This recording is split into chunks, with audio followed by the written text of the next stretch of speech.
Hi, I'm Victoria. Welcome to my channel.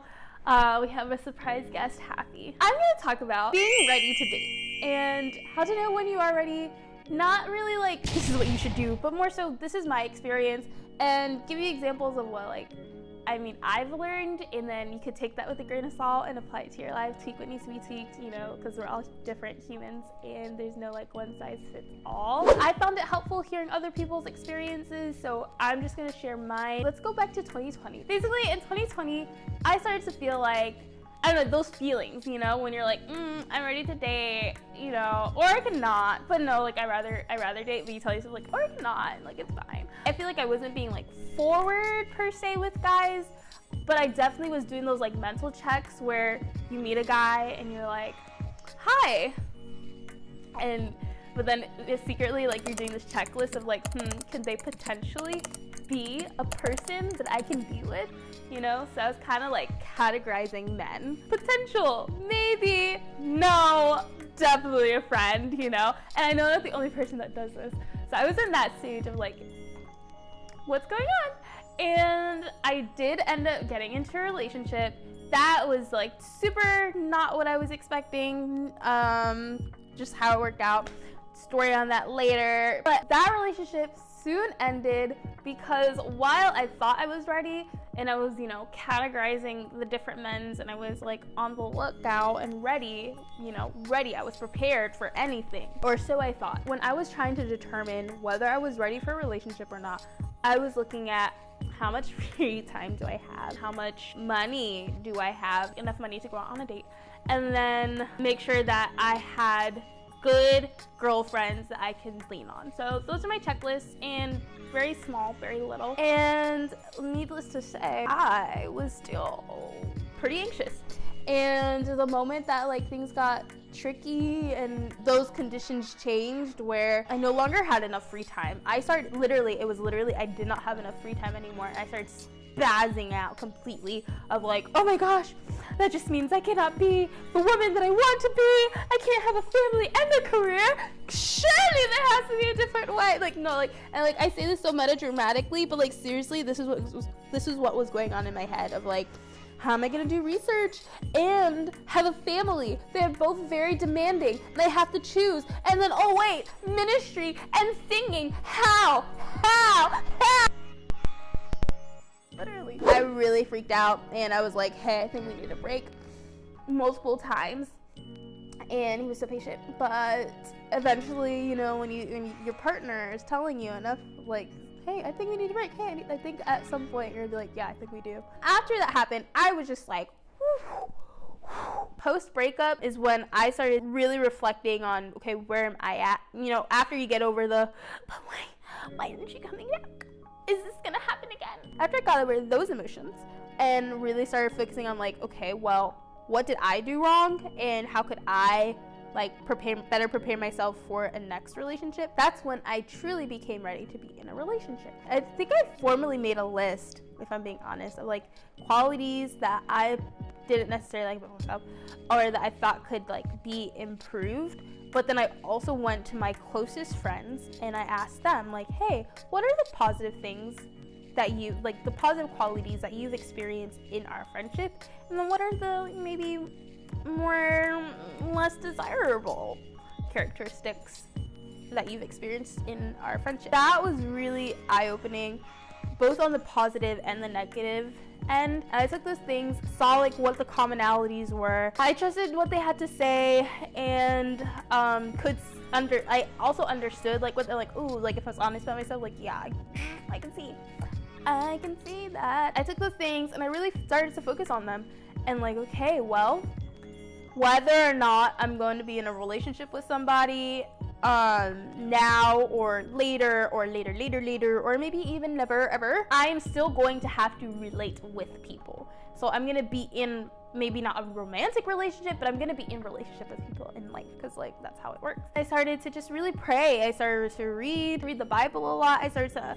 learn about emotions, how to understand them. In my prayer time, intentionally pray about those qualities, and I started to see a whole transformation within my own heart. And my biggest thing was my fear of failing or not doing enough to reach those goals. I had to honestly just redefine a lot of things in my life. Like, what does it mean to work hard? How important are relationships to me? So now, like, taking out romantic, but just relationships in general. One thing that my friend said a lot was like, you don't necessarily like make time for us. I'm like, oh wow, I wonder why that came up in the romantic relationship. So like, this is a consistency. So I had to relearn like what all these things that I thought were normal meant, and like how to work around it, and like that was really challenging, but I'm really glad that I learned how to do that with my gals before entering into a relationship, and that they felt comfortable enough to be honest with me, but also making that space for them to have that honesty. So post breakup, had to ask my peoples, what's your experience with me? The good, the bad, the ugly. Take a look at that and start working on those things within my friendship. Doing those things gave me more and more confidence about whatever was ahead. And it's crazy because like in the beginning it was like, okay, well, what can I do to prepare myself for a future relationship? But then it turned into like, whoa, like I really am now no longer thinking about relationship, and I'm just focusing on like the life that God has blessed me with. And if that means that I'm with I get with somebody in the future, then that's great. But right now, like, I'm not in a rush. I no longer had that thought of like, am I ready to be in a relationship? It became more like, wow, like I am doing so well right now. And not in an arrogant way, but just like, I really enjoy the way life feels. I enjoy the interactions that I'm having with my friends. I'm enjoying the freedom to be able to do ministry and just hang out and to work, and like I just loved it. Where it's just like, and I also have a really clear vision now of what God wants for my life, because as you spend all this time reflecting and praying and reading your word and learning about yourself, you learn about, like, as you learn about God, right? You learn about yourself, right? And as you learn about God and yourself, you learn about the plan that He has for your life. And that gets really exciting. So that became like, wow, this is awesome. If I am going to be in a relationship, that better not hinder that plan. Like now, my priority became protecting that plan instead of getting booed up, you know? I know I never like closed my heart to relationships. I was not at the place of like, I just want to be single my whole life and like, it's fine. But it's like the only way that I would truly commit to being in a relationship or to really entertain a relationship is if I thought that being with that individual will help further the plan that God has already placed on my life, and that I could also help further the plan that God has placed on his life. And that just changed the game, where like homies that maybe would have tempted me before, where I'm like looking at like the criteria for my yes or maybe or absolutely friend changed, because now I'm looking at the vision on there that they have, and I'm looking at the vision that I have for my life, and I just like being more discerning and like making it a true Holy Spirit process, and not just like a, oh, you're Christian, I'm Christian, that's awesome, God, how do you feel about this? Yes. He said yes. You said yes. I heard yes. Did you hear yes? I heard yes. Yes. Oh gosh, the amount of things that we say like God has told us to do, but was it him?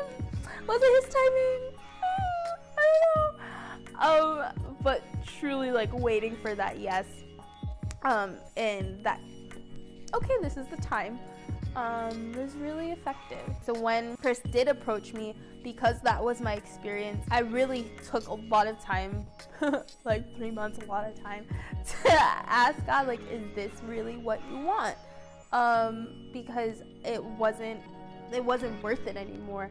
Like, not that he wasn't worth it, but just like that risk of playing with the calling that God has given, or what his plans are for my life, wasn't worth just this short-term entertainment, if that's all that this was. I personally felt like I wasn't ready still to get into a relationship, and that's why like it's really hard to judge yourself of like, am I ready, am I not ready? Because once you start to see yourself, you start to see yourself, you see all your flaws, all your imperfections, and it is humbling, and it brings you to your knees. Like Paul said, oh, what wretched man I am, like Paul. And we look up to Paul like, yo, you're not Jesus, but you did some really amazing things, hence why you wrote so much of the New Testament. But it's like, even he's like, yo, I am messed up. So like, when you see yourself like, yo, I am messed up, and it's just like, then I'm never ready. And I know a lot of people that have fallen into that, and I almost did, thankfully. I had a lot of good peoples around me to like bring perspective, but it was just like, according to my standards, no, I was not ready to be in a relationship. But I did not account for grace that not only God has for me, but grace that my boyfriend has for me. Then how did I know that I was ready? If I didn't feel ready, right, and it didn't feel worth it, like, it sounds to me like I shouldn't have gone to a relationship, right? Wrong. Because again, community is what helped me. They knew who I was and knew that I can overthink and become anxious and all these different things. And was that playing out now too? The answer is yes. And they brought Bible and helped me to realize the grace factor. They brought new perspective that helped me to lay down the anxiousness and the feelings of unworthiness, truly, or the fear of making a mistake and messing up the plan that God has, right? And helped me to realize that being in a relationship is less about, am I good enough or perfect enough to be able to handle this? And it's more so about, am I on this journey to reach Christ, to be holy like he is, to love like he is. For me, that was just like a paradigm shift, because I kept hearing the message of like, two whole people need to come together to be in relationship, or else it's going to be a codependent relationship. And still think that's true, but my definition of wholeness was skewed. Wholeness is like, who's your source? Like, are you fully complete by Christ because he is your source? Not wholeness as I am perfect enough or I'm good enough. And like, that's different. And was Christ my source? Absolutely. And was Christ the person that I was observing, was that his source? Absolutely. And when that became clear, it's like, okay, well then, are we committed to continuing this journey of sanctification and being purified by Christ and growing in love? Then sure, why not? And then if it doesn't work out, well then, okay, what lessons could I have learned from that? That's really what made me feel like I was ready, was redefining and refocusing my attention off of, is this relationship going to work? But like, is this relationship going to help me reach Christ? Be more like Christ? It was challenging, especially in the beginning, because I still had all my like kind of thoughts of like overthinking and all that. But, and it still happens. So I'm not saying like I've gotten out of that, but like I'm growing. And that's what we want, right? We want to just keep growing. So yeah, that's my story and my journey. And I hope there were little nuggets that you guys could pull out and apply to your own lives. So like, comment, subscribe, share the whole night, and I will see you guys next time.